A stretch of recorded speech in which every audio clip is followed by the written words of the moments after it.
Entonces, para seguir, vamos inmediatamente a los prototipos de las salas de extracción a cargo de la señorita Aurora Solal, para quien pido un fuerte aplauso y la recibimos.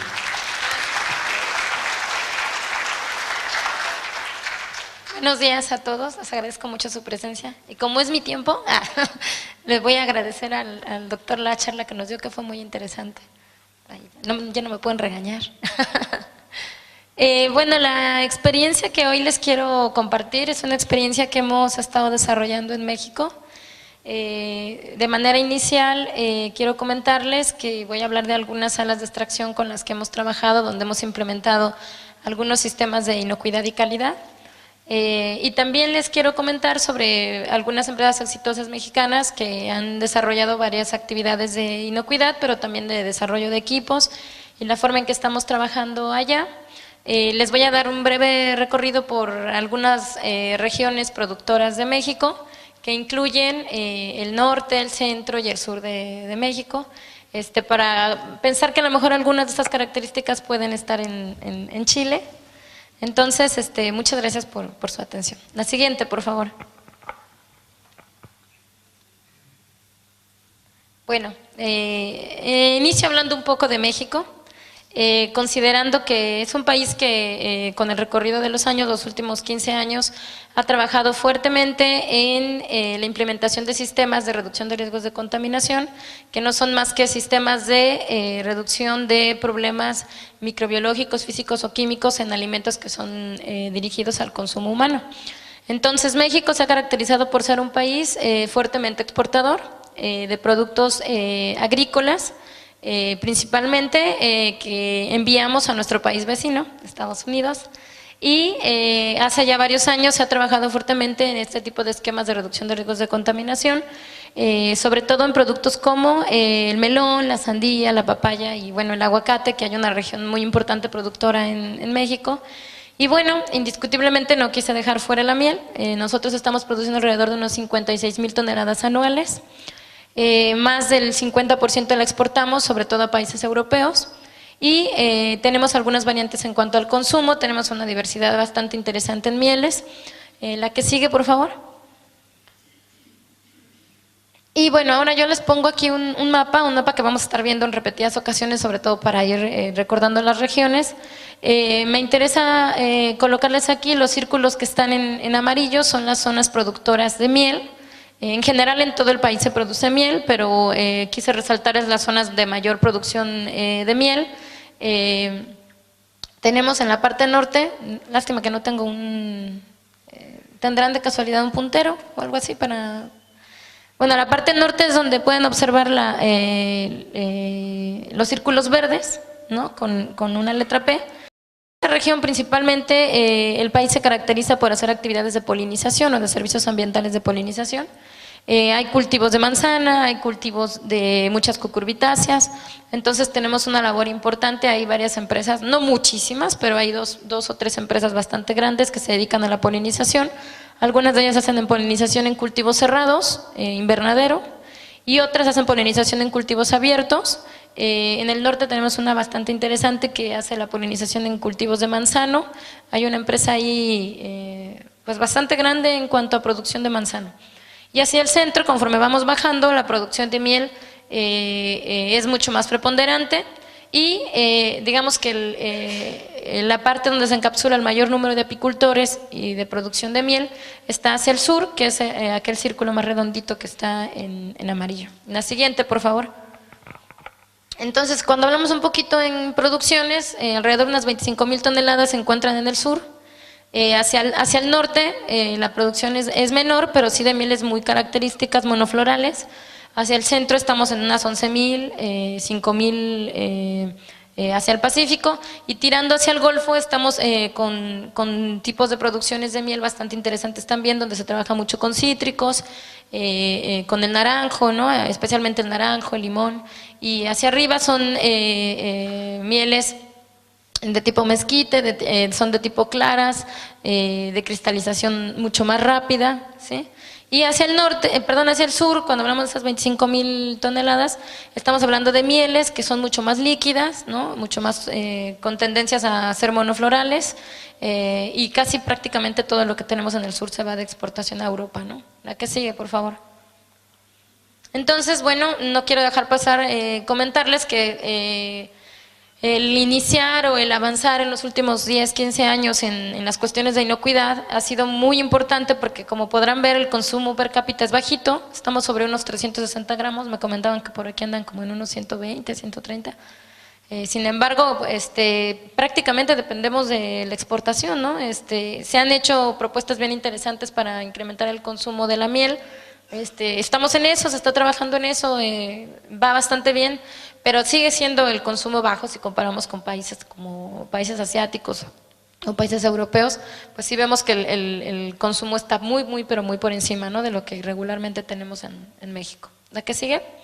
Gracias. Entonces, solamente para resaltar nuevamente, nuestros principales compradores: Alemania, Estados Unidos, Reino Unido, Arabia Saudita, Suiza, los países asiáticos que están volteando hacia México con mieles oscuras, ¿no? China, Japón, que paga bastante bien, un cliente difícil, ¿no?, por las características que pide. No solamente trabaja en buscar mieles ahora libres de residuos tóxicos como derivados de acaricidas, derivados de… Ahora también importantes…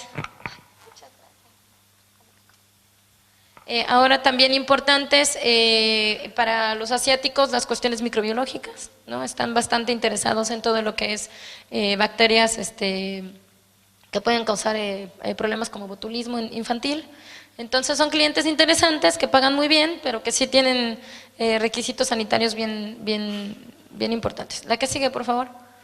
Entonces, bueno, en México alrededor de hace unos 10 años, sí, por interés muy particular de las instituciones de la Secretaría de Agricultura, pero sí también por nuestros principales clientes, se entra fuertemente a trabajar con lo que es la implementación de sistemas de reducción de riesgos de contaminación, que no son más que medidas o procedimientos que ha ido estableciendo la autoridad agrícola y pecuaria para garantizar que todos estos productos de origen agrícola, pecuario, acuícola, pesquero, se produzcan y se procesen en condiciones óptimas, ¿no?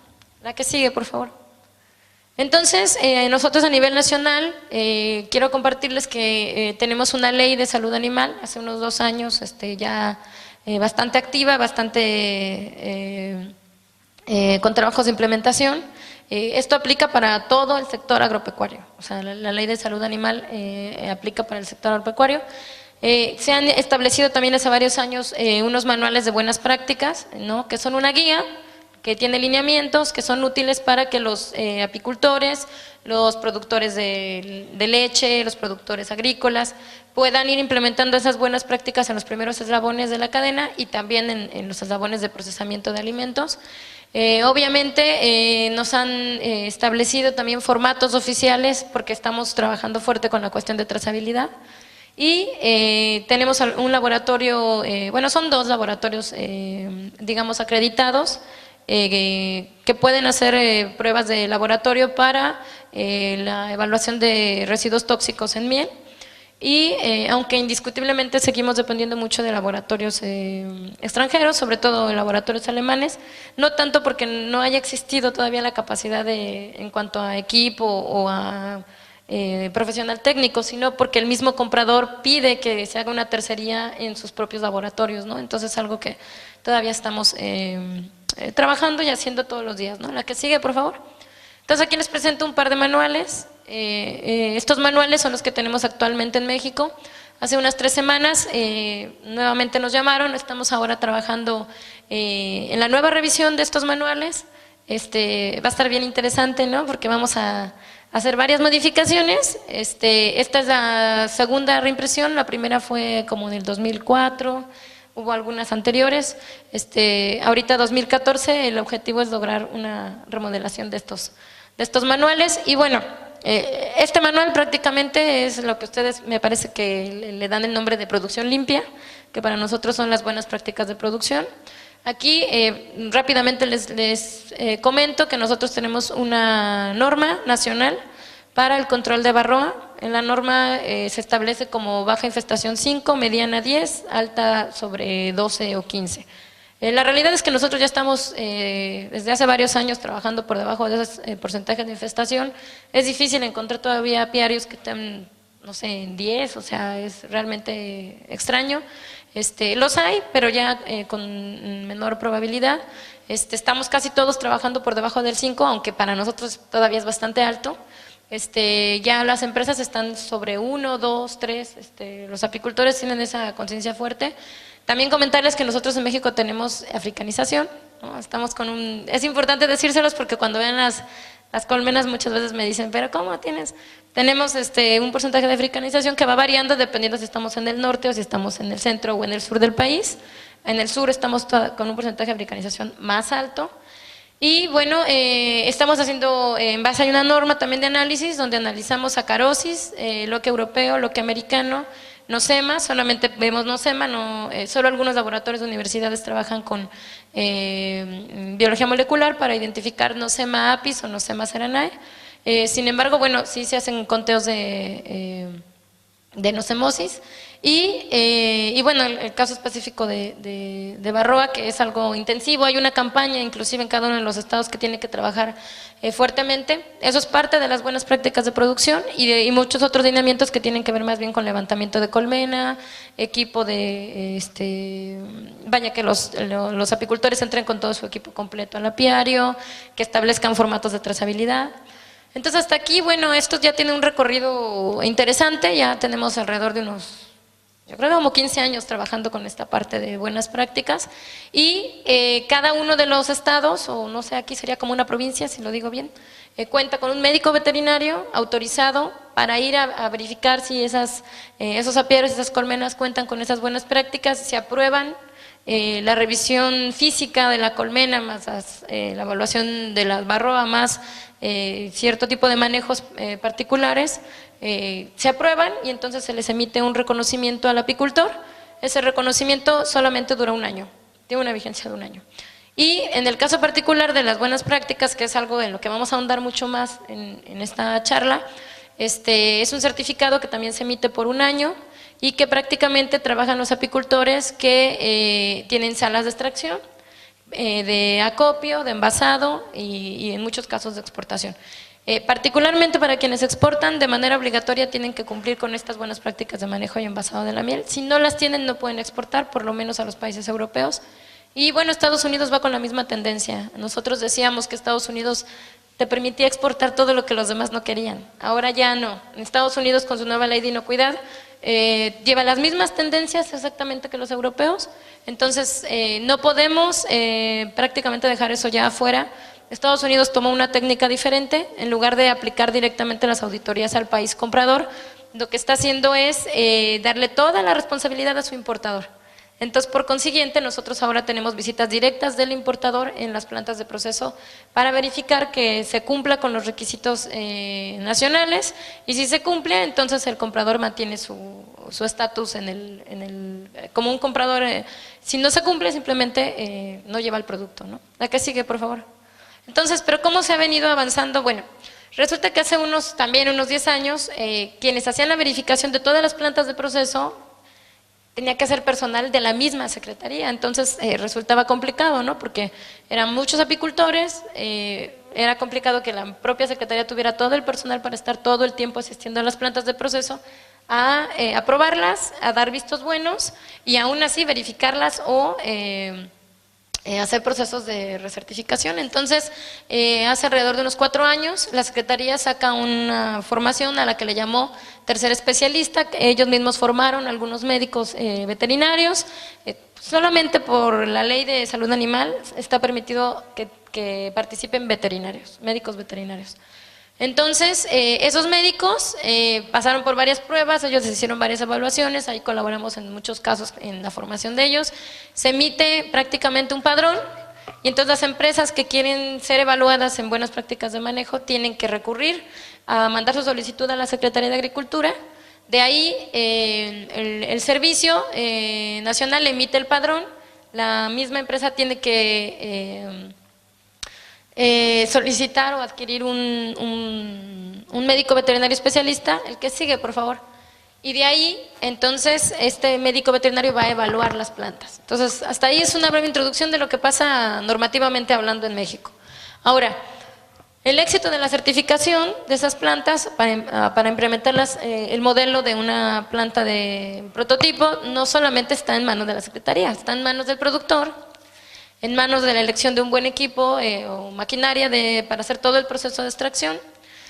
Una asesoría, porque notamos mucho que en muchos casos los productores, cuando empezamos con esto hace unos 10 años, veíamos que las plantas de proceso ya las habían construido y cuando salían, tenían que apegarse a la normativa, pues ninguna cumplía, ¿no? Entonces era gravísimo porque los productores tenían que tirar paredes, o tenían que levantar muros, o tenían que implementar cosas físicamente hablando complicadas y que requerían recursos, ¿no?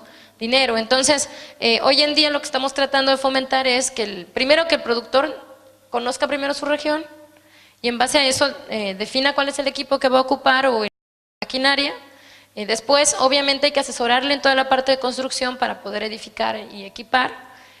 Obviamente, también hay que ayudarles a capacitar a su propio personal o a quienes van a estar integrándolo para implementar los sistemas y después buscar la certificación. La que sigue, por favor. Entonces, si hablamos primero del productor, entonces hay que pensar en la identificación de las regiones productoras y las necesidades específicas. Entonces, ahora les voy a dar un recorrido por México. Nos vamos a Chihuahua.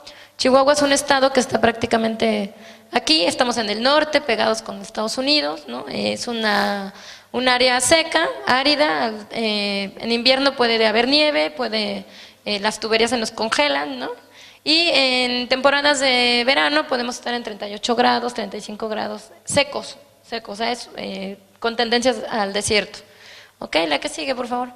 Entonces ahí tenemos una empresa, es una empresa bien interesante, la segunda más grande del país, tiene alrededor de unas, pues va fluctuando, ¿no? Entre unas 8,000, 9,000 colmenas, pero su esquema de producción lo que hace es una movilización desde Chihuahua, baja hasta acá, hasta prácticamente Michoacán, y luego puede regresar a Zacatecas, ¿no? Entonces, bueno, es una empresa que tiene un sistema diferente de producir, usa inclusive marcos de plástico, esas 8,000 colmenas más o menos las están manejando alrededor de 15, 14 personas exclusivamente, cada grupo de 4 personas se integra alrededor de unas 2,000 colmenas. Es una empresa modelo a nivel nacional, bastante interesante. Certificada por 7 años en buenas prácticas de producción apícola. La que sigue, por favor. Con esquemas pues, que ellos mismos han ido desarrollando para poder producir. Este es el tipo de climas que ustedes verían en el norte, ¿no? El dueño es una persona que le gusta mucho innovar y siempre comparte mucho con todos los productores. Entonces, un día llegué a este apiario y yo dije, vaya, un bebedero con esa capacidad. Dije, pues qué pro. Y entonces iba yo caminando y entonces estaban las colmenas y estaban las vacas también ahí, ¿no? En conjunto. Entonces dije, ay, mire, las abejas entre las vacas. Y se puso verde, ¿no? Y me volteé a ver y me dijo, no, son las vacas entre mis colmenas, me dijo, porque estas vacas se meten entre mis colmenas. Entonces el hombre, y tiene toda la razón, a veces ellos llegan primero, pero ahí tenemos un detalle donde los ganaderos a veces no son muy felices de que estén ahí las abejas, porque polinizan ciertas especies donde digamos, proliferan especies néctar poliníferas y a veces se reduce en los espacios donde hay pastoreo, ¿no? Entonces, de por sí, ellos quieren, es la zona ganadera más grande de nuestro país, la parte norte y algunas partes de trópico, ¿no? Entonces, lo que ven aquí, pues es una empresa diferente, es una empresa muy importante a nivel nacional, tiene muchos años ya con las buenas prácticas y los chicos, bueno, todos equipados, todos… la que sigue, por favor. Entonces, además, en esa región también hay productores, la mayoría de estos productores tienen varios años trabajando, han integrado, por ejemplo, este es un profesor de Escuela Técnica Agropecuaria, él se dedica prácticamente a dar clases en apicultura, nosotros tenemos escuelas técnicas superiores que tienen la carrera de apicultura, y bueno, ya su hijo se hizo prácticamente junto con el empresario apícola, y tenemos también, por ejemplo, médicos veterinarios que están integrando fuertemente la campaña de Varroa, Y bueno, aquí en general el tipo de profesional que hay en esta región, pues casi todos los apicultores tienen nivel bachillerato, nivel universitario, ¿no? Entonces, esto en el norte ha eficientado mucho la cuestión de tecnificación en nuestro país, ¿no? La que sigue, por favor. Entonces, siguiendo el modelo de esta empresa, ellos pueden lograr bajar hacia Michoacán, la que sigue, por favor.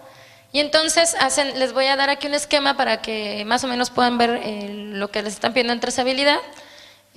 Puede irlas pasando todas si quiere. Entonces llegan las colmenas, se bajan en los esquemas de polinización en huertas de aguacate, que son huertas de montaña, se estabilizan, los chicos revisan los apiarios, hacen algunos esquemas de trazabilidad. Esta empresa ha ido generando trazabilidad electrónica y manual. Posterior, hacen un sistema de trazabilidad manual para identificar las alzas, y en estas regiones nunca se extracta en campo, ¿no? Se hace un emplaye, se suben prácticamente a caja seca, y de ahí la pueden referir a una sala de extracción. O sea, el norte y el centro ya tienen la formación de extracción en lugar cerrado. El resultado puede ser algo como esto, donde los chicos pues ya viven con las abejas, comen con las abejas, duermen con las abejas, aman a las abejas. Entonces, casi todos son jóvenes de 15 a 26 años, ¿no? Entonces, pues hacen una fiesta con las abejas, ¿no? La que sigue, por favor. Entonces, ahora nos vamos hacia el centro del país, Aguascalientes, que también es un lugar que puede tener, el año pasado salieron de una sequía. Yo estuve por ahí viviendo 4 años y en general tuvimos 3 años de sequía. Entonces prácticamente era una cosecha anual y miel que muy cotizada. Quienes pudieron sobrevivir a esto fue prácticamente que hacían núcleos, ¿no? Estuvieron trabajando haciendo núcleos. Este es un tipo de clima. La que sigue, por favor. Cuando va llegando el invierno, pues pueden ir viendo cómo se va perdiendo la vegetación. La que sigue. Y llegamos a un proceso donde obviamente la alimentación es externa. Bueno, en ese lugar la alimentación es externa. Y es el tipo de núcleos que están hoy trabajando ahí. La que sigue, por favor.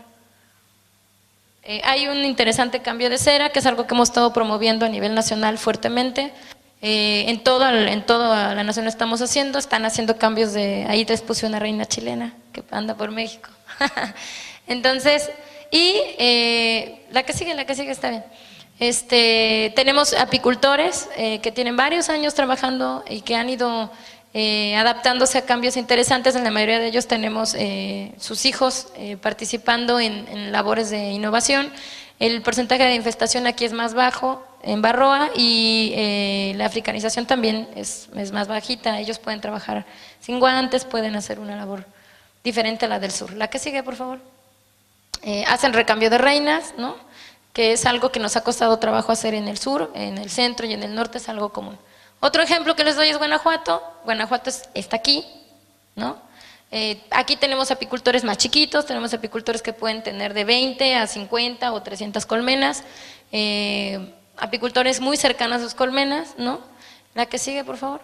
Principal cuidado sobre todo con polilla, es una de las cosas en las que estamos trabajando mucho más ahí. Los sistemas de alimentación cambian, tenemos sistemas de alimentación internos, ¿no? Sí, nosotros en general sí trabajamos siempre con humo, sin importar si hay la africanización está alta o baja, siempre se trabaja con humo. Y son principalmente productores familiares. ¿Qué quiere decir? Que en una sola agrupación podemos tener 9 hermanos juntos. En general todos son hombres.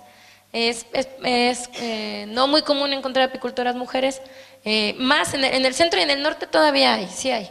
En el sur es muy poco lo que hay de mujeres, ¿no? Esta es otra situación de Guanajuato, integra muchos jóvenes. Hasta ahorita México, creo que yo noté una renovación en los últimos 10 años interesante. Cuando yo empecé a trabajar con la apicultura, llegábamos a los apiarios y eran puros apicultores de alrededor de 70, 80, ¿no? Entonces a mí me afligía porque yo decía, ¿cómo vamos a hacerle para hacer ese cambio generacional de toda esa experiencia y que entren jóvenes? Han ido entrando muchos jóvenes y sigue la permanencia de apicultores con gran experiencia. Los esquemas de producción son diferentes, ¿no? Generalmente el apicultor de experiencia va encabezando a los apicultores jóvenes y van avanzando. La que sigue, por favor. Y bueno, algunas fotos más de Jalisco, que ya es más pegándonos también. Hay algunas partes que son de costa. Esta es una temporada donde todavía podemos observar vegetación. Luego viene el invierno, la que sigue, que ya se ve un poco diferente, ¿verdad? Y bueno, aún así ellos trabajan de una forma donde logran el crecimiento de la población. Lo que me interesa también que vean es, no sé si han notado que las colmenas son diferentes en general, ¿no? Hacia el norte tenemos Langstroth y tenemos mucho más Langstroth. Hacia el centro vamos viendo más este tipo de colmenas que son, allá les dicen jumbo, que son como tirando a Daden, ¿no? La que sigue.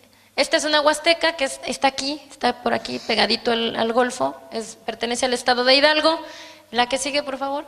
La huasteca es diferente, es montañosa, colmenas más tipo jumbo, se encuentran arriba. Aún así los apicultores han logrado, en todas estas regiones se extracta en lugar cerrado, ¿ok? Y en todas. Ahora, aquí lo interesante bueno, varias fotos que me hicieron el favor de compartir conmigo, colegas que están allá, la mayoría de todos estos apicultores, todos tienen buenas prácticas de producción. Y en general, por ejemplo, particularmente esta zona es una zona de nahuas, son apicultores indígenas, y ha sido un esfuerzo bien interesante con la parte de trazabilidad, porque es bien complicado para cualquiera ir a arrastrar el lápiz, a todos nos cuesta trabajo, ¿no? El registro. Pero cuando tenemos además apicultores que tienen otra lengua, ¿no? Aparte del español, pues tenemos que capacitarlos, integrarnos a sus esquemas de lenguaje y ayudarles a que registren, ¿no? Entonces, bueno, aquí ha sido todo un ejercicio, todos en general ya manejan la colmena levantada, en general, aunque son equipos diferentes, vemos una diversificación bien importante en el equipamiento. La que sigue, por favor. Y bueno, esta región es bastante calurosa, esta es una región donde estamos también como unos 38, 40 grados, pero aquí es con humedad, lo que es la Huasteca, ¿no? En el DF, no pude dejar de poner esa foto porque obviamente todos me dicen, y con esos miles de millones de personas que viven en la Ciudad de México, el DF es este cuasito que está aquí marcadita, chiquitita. Ahí tenemos, la que sigue, por favor, apicultores que han generado sus colmenas en lugares, todavía hay una zona agrícola dentro de la misma ciudad, apicultores que a veces no tienen todos los medios para poder ingresar a ciertas zonas y entonces más colaboramos con ellos, participamos con ellos. Lo interesante es hacer los cambios. Este es un apiario viejito, debe tener varios años la productora. En un momento nos buscó y nos dijo, ¿saben qué? Es que no sé cómo aplicar lo de las buenas prácticas, está en la mera ciudad. Entonces le ayudamos a levantarla, ya tiene que ir haciendo cambio de equipo, pero bueno, con un buen manejo se logró levantar nuevamente la población. La que sigue. Estos apiarios que les voy a mostrar ahora están también en el centro, ahí van a ver bosque, ¿no? Hay una universidad importante, y este tipo de plantas que son compuestas, flores compuestas, ¿no? Aquí en el Estado de México el apicultor todavía mantiene mucho la coloración de sus colonias. Está en medio del bosque. Ahora fíjense nuevamente la diferencia que hay en estas colmenas, ¿no? Estas son colmenas que él mismo diseñó con el tamaño que él decidió poner. Prácticamente casi les había puesto nombre a cada colmena, ¿no? O sea, las tenía muy bien identificadas. ¿La que sigue? Y bueno, en el mismo Estado de México pueden encontrar sierra, una montaña con neblina, y prácticamente tienen que bajar todas sus alzas para hacer la extracción, ¿sí? Oaxaca, no sé si han escuchado hablar de Oaxaca. Oaxaca ya está más acá, vámonos más para acá, ya pegado al mar. Y Oaxaca tiene mar, tiene sierra, y estos son apicultores orgánicos, ¿no? Ya prácticamente se elimina la coloración en las colmenas, cada apicultor de allá se ingenia para levantar, algunos usan blocks, algunos ocupan bases de madera. La que sigue, por favor, ¿no? Ahí las ven de frente. Ellos no dividen porque después de la temporada de cosecha viene muchísima lluvia, entonces es complicado que si hacen muchos más núcleos, después el mantenerlos es muy difícil. Entonces México tiene y bueno, se las ingenian para hacer, por ejemplo, sus bases. Estas son un tubo PET, le ponen cemento, le ponen grava, y entonces es lo que usan de patitas, y cuando las tienen que movilizar, pues nada más jalan las patitas y se las llevan, ¿no? La que sigue. Y bueno, el sur, nuestro sur, ya aquí pegado a Quintana Roo, que todo el mundo lo recuerda por Cancún, pero estamos aquí, hay selva, ¿no? Aquí hay selva. La que sigue, por favor. Estos son apiarios diferentes, levantados de una manera distinta, ya la mayoría sin usar pintura, algunos usan alimentación externa, la mayoría interna. Aquí el problema más fuerte que tenemos digamos de manejo, por ejemplo, aquí si ven hay unas piletitas con agua, Tenemos unas hormigas que son terribles. En un día te pueden acabar un apiario.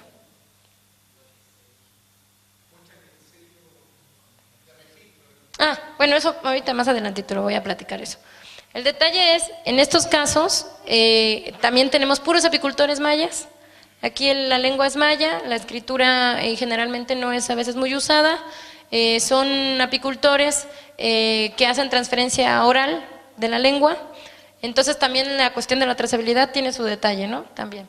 Y bueno, aquí algunos jóvenes que estamos integrando con la universidad, la mayoría son ahora muy integrados, muy trabajados, están dentro de la selva prácticamente, y aquí todavía el sistema de extracción es externo. ¿Qué quiere decir? Que ellos están extractando todavía a pie de apiario.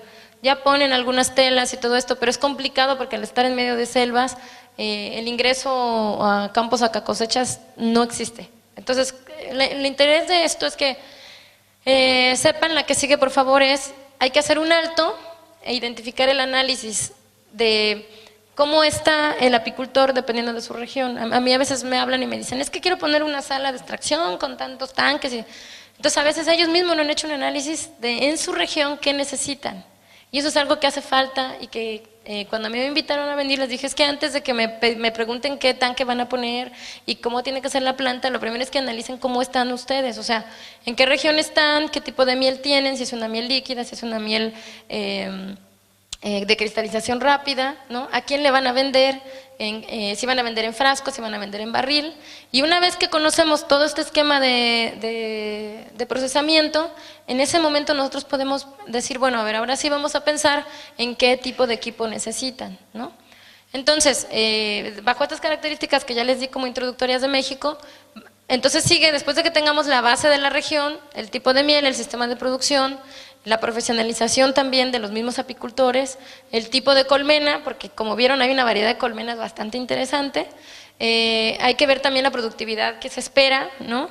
Y el tipo de mercado al que se va a vender, entonces establece el equipamiento. Entonces la que sigue, por favor, ahora yo les voy a presentar una empresa que también trabaja fuertemente ahora y que ha tenido que hacer cambios bastante interesantes porque resulta que tenemos apicultores que tienen un apiario iniciado con Jumbo o Daden y quieren cambiar al Armstrong, y entonces cuando llegan los procesos de extracción no tienen extractores o lo que le dicen ustedes centrífugas que hagan el centrifugado de ambos tamaños, o ellos quieren tanques para hacer la decantación, pero resulta que la miel del sur es líquida completamente y la miel del norte o del centro prácticamente tiene características de alta cristalización, y si tú metes eso en un tanque sedimentado que no tenga calentamiento, en 2 días la miel la tienes ahí hecha una piedra, ¿no?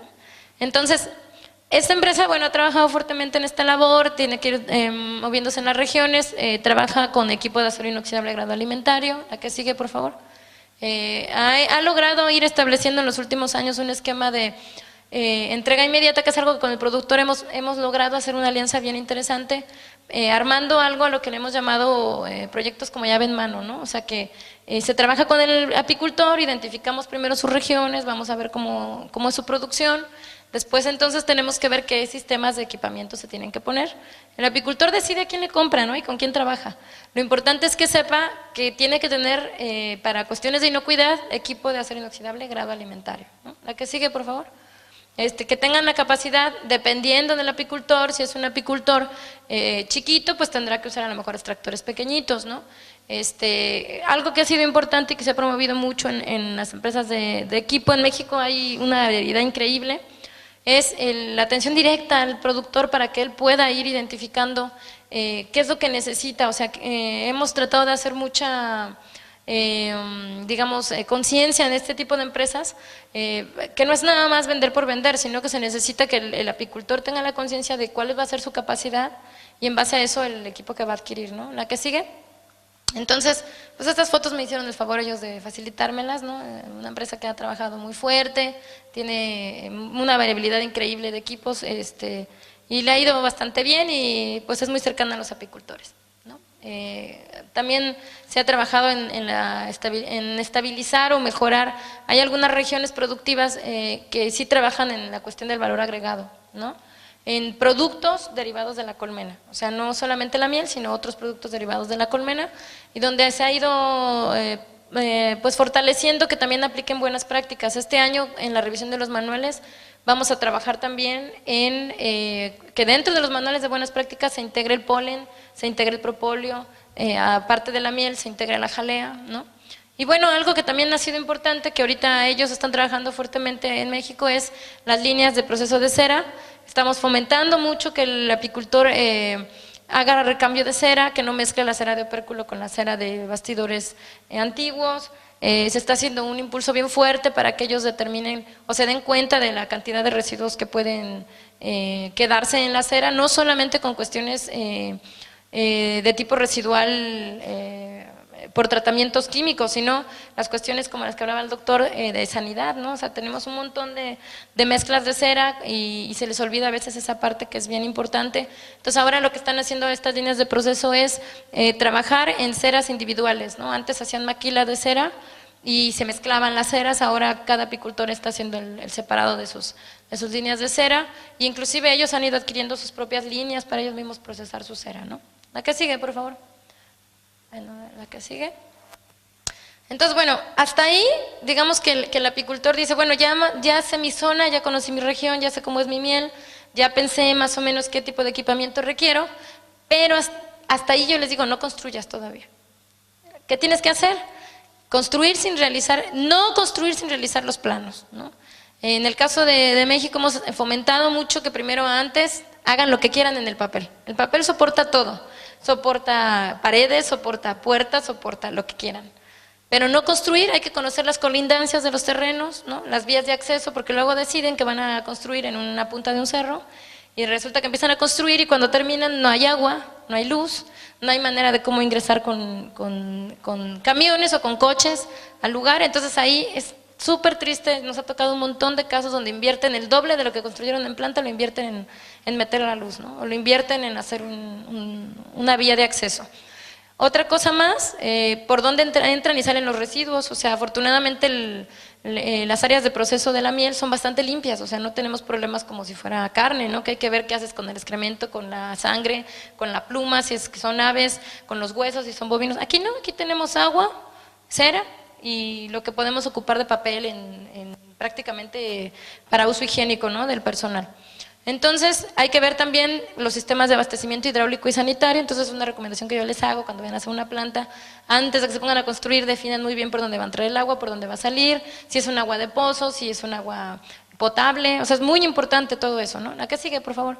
Entonces aquí les pongo un pequeño planito de una empresa, esta chiquitita, es una empresa chiquita. Ahorita estamos trabajando en modelos más pequeñitos, tenemos productores más chiquitos, plantas que pueden ir de, no sé, 15 metros por 20, o hay plantas muy grandes que ya integran procesamientos mucho más grandes. El manual prácticamente lo que integra son áreas limpias, que son todas las áreas que están expuestas, o el producto se encuentra expuesto, donde todo el equipamiento debe ser acero inoxidable, ¿no? Ya definen ellos si es un extractor, 2 extractores, ocupan también la separación de la cera, ¿no?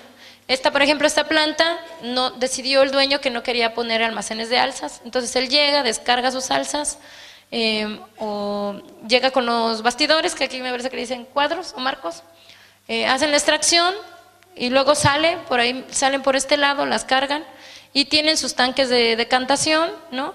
Nada más, lo único que llena son sus barriles o tambores, les dicen acá, y sale el embarque. Consideran siempre sus áreas de sanitización o de higiene y desinfección y un área para oficina, ¿no?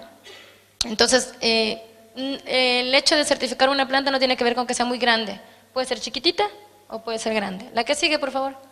Este es un plano de una planta ya mucho más grande, es una planta que está en Zacatecas.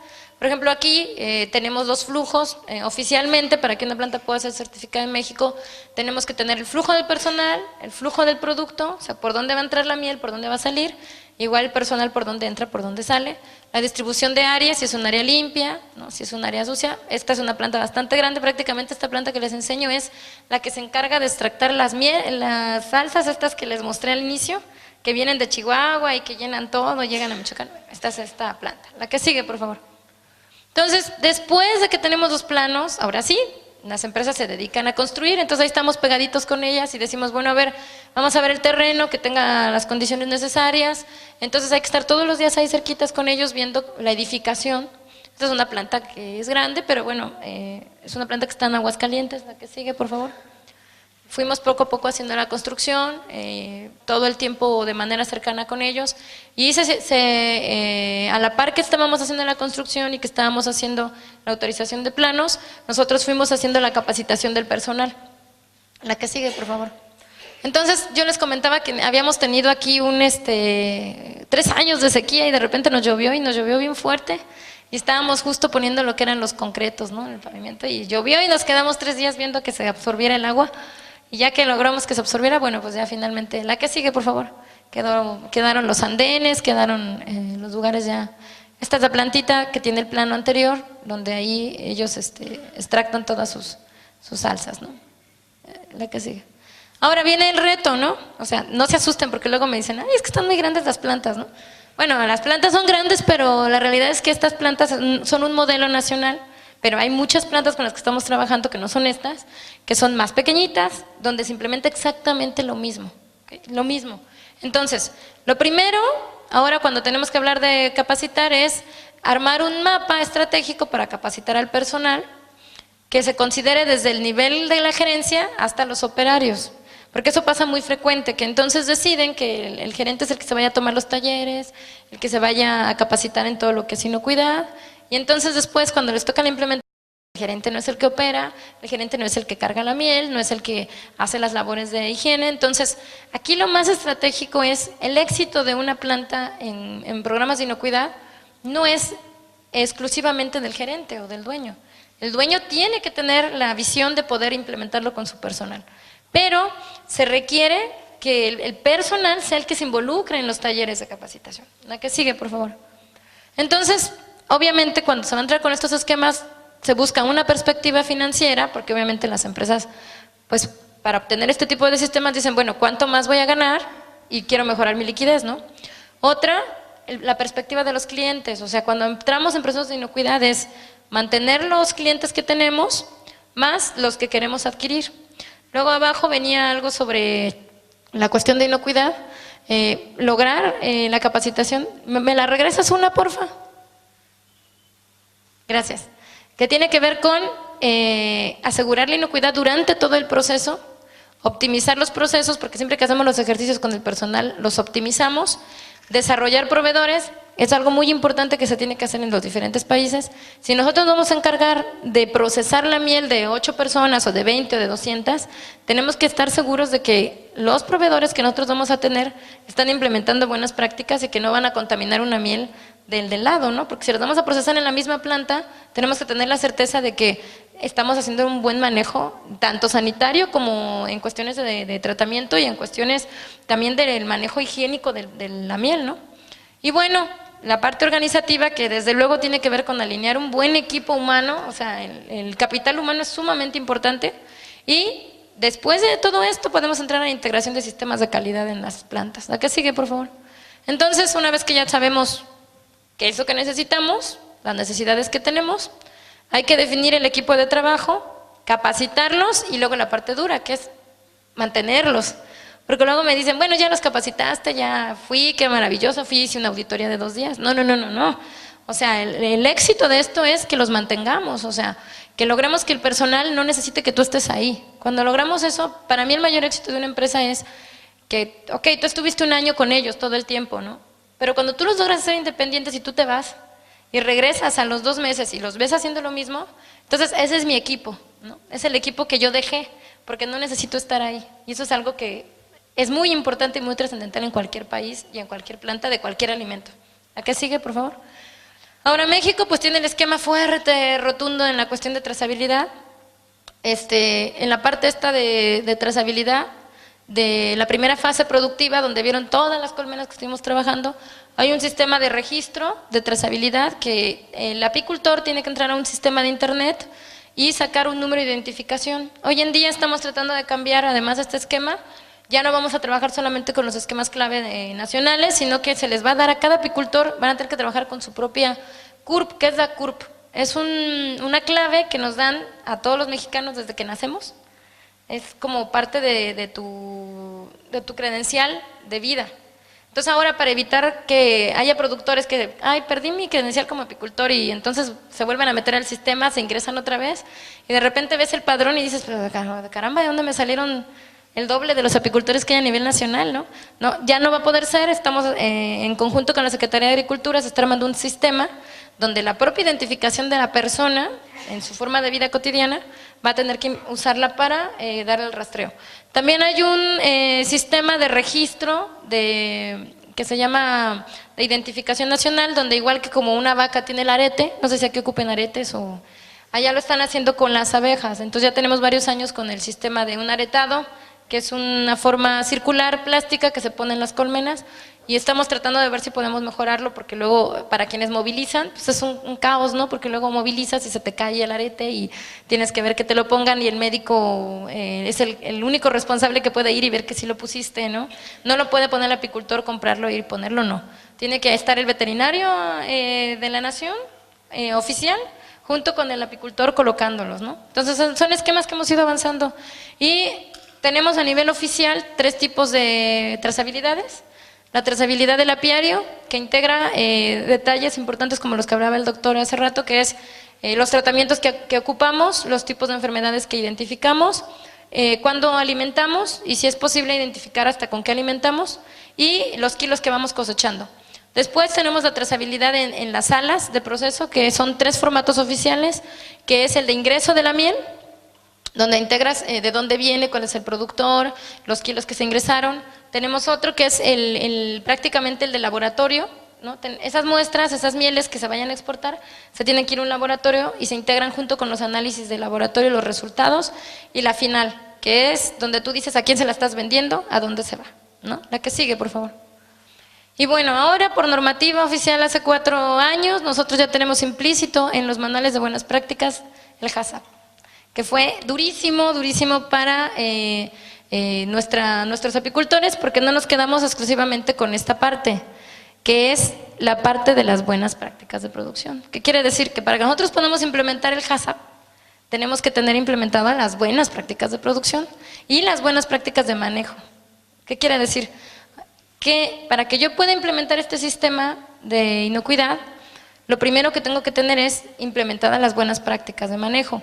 Porque si no, cuando ustedes hacen como empresa esta evaluación, resulta que tienen un montón de riesgos de contaminación, un montón de peligros, y entonces se convierte en un dolor de cabeza terrible y es bien triste. Entonces, lo que nosotros estamos haciendo para eficientar esto es, primero, vemos los planos, bueno, vemos la región, después vemos los planos, después construimos, después que construimos, capacitamos. Y lo primero en lo que capacitamos es en las prácticas básicas de higiene. ¿Qué quiere decir? Lavado de manos, ¿no? Implementar de todos los sistemas de cómo vamos a lavar todos los equipos, tenemos que poner sistemas de recolección de basura. Después de que tienes todos esos primeros prerequisitos, ahora sí, hasta el final, te vienes a poner esto. Sin embargo, nosotros en el manual ya lo tenemos de manera obligada. O sea, quienes quieran exportar tienen que tener esto. Esto está pesado. La que sigue, por favor. Entonces, es todo un sistema, y lo más duro y lo más difícil es mejorar los hábitos personales y de la empresa. Este es el mayor reto. Por eso yo cuando hago las presentaciones pongo muchas fotos humanas, porque creo que a mí la mayor satisfacción que me ha tocado vivir es pensar en que los hábitos propios no los adquirimos en la universidad o en la primaria, los adquirimos en nuestra casa, ¿no? Entonces, lograr cambiar el hábito de higiene de los personales es bien difícil. Entonces, cuando tú ves que un personal lo hace de manera natural, pues a mí me da un montón de gusto, ¿no? Es algo que logras y que se logra muy bien.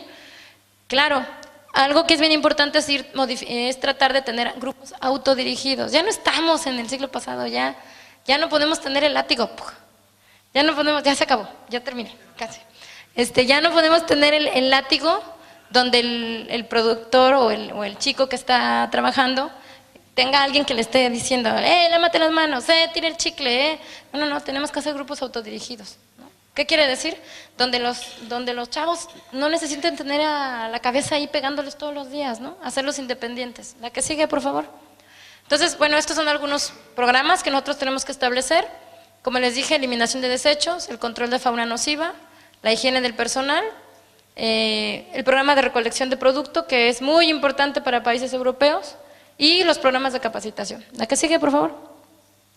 Entonces, este es un ejemplo de lo que tenemos en las empresas en cuanto a todo lo que es documental. Todo lo que dejamos escrito es lo mismo que tenemos que hacer, ¿no? O sea, no se vale decir que somos maravillosos en el papel y a la hora de que nos van a hacer una auditoría no hacemos nada de lo que escribimos, ¿no? ¿La que sigue? Entonces, aquí hay algunas fotos que las van a pasar un poquito rápido para que ustedes las vean. Son algunas salas de extracción que tenemos allá, ¿no? Curvas sanitarias, acabados listos pulidos, ya el personal con su cofia, su cubrebocas, ¿no? Ellos me hicieron el favor de… Nosotros regularmente en las salas de proceso y extracción tenemos mujeres trabajando, ¿no? Hombres con mujeres, ¿no? Van a seguir viendo fotos. Esta planta prácticamente es una planta para exportación. Trabajan con barril nuevo o seminuevo, pero pues hemos logrado que se trabaje con muy buenas condiciones, ¿no? Desde el inicio hasta que las salsas regresan a campo, ¿no? ¿La que sigue? La cuestión de trazabilidad, que nos ha costado trabajo, pero lo hemos logrado con éxito. La que sigue, por favor, que ha sido mantener la trazabilidad desde el inicio hasta el momento en que logramos el etiquetado al final, ¿no? La que sigue, por favor. No, ahí están algunas etiquetas, dependiendo del comprador. Nosotros tenemos una etiqueta base, pero también tenemos la cuestión de… estos son algunos muestros oficiales. Les quería comentar que para que nosotros podamos exportar un contenedor de manera obligatoria, necesitamos, por lo menos para exportación a Europa, que un médico veterinario vaya a hacer el muestreo. Entonces no podemos sacar ningún contenedor si un médico oficial no está ahí con nosotros. Entonces esto al principio fue bien difícil, después ya pues se fue haciendo mucho más sencillo, pero era complicado porque si tenés que hacer algún cambio en muestreos y todo, tenías que estar poniéndote de acuerdo con el médico, ¿no? Para que te fuera a ver. Bueno, al final se obtiene este certificado a nivel nacional y quienes están trabajando con Estados Unidos, bueno, tienen que hacer todo un esquema de registro para poder mantenerse como exportadores. Y bueno, logrando esto, el reto ahora viene a trabajar con normas de calidad, ¿no? Que integran también inocuidad. Que pueden ser las ISO, que pueden ser las SQF, que pueden ser las INSF. Dependiendo a quién le vas a vender, yo les invito a que escojan la normativa de calidad que integre inocuidad, que sea la mejor para quienes ustedes van a vender, ¿no? ¿La que sigue? Bueno, esta es una visita de la Comunidad Europea en las plantas, fue la que sigue. Una visita donde asistió la Comunidad Europea y nos pidieron 3 plantas a nivel nacional. Entonces les presentamos plantas del norte, del centro y del sur. Y estas son unas flores de mi país, para que las vean, unas desérticas, porque ya terminamos. ¿La que sigue? Las fotos de agradecimiento de quienes siempre han sido dispuestos a permitirme mostrar sus equipos, mostrar sus planos, mostrar sus plantas. Estos son los chicos que mueven en general las 8,000 colmenas. Este es un equipo de una planta de proceso, pero grande, una planta grande. Hablamos de que un turno lo mueven 3 personas. ¿La que sigue? Estas son unas plantas de proceso de exportación de miel orgánica de grupos indígenas.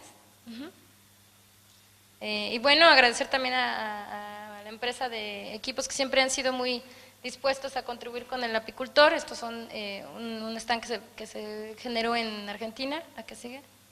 Y con esto cierro diciéndoles que hay que reconocer y difundir que la salud del consumidor es una obligación del productor de alimentos, que la supervisión de las buenas prácticas de producción y de manejo son procesos que requieren la participación de profesionales, y cuando me refiero a profesionales no me refiero exclusivamente a doctores, a maestros, a ustedes y a nosotros, ¿no?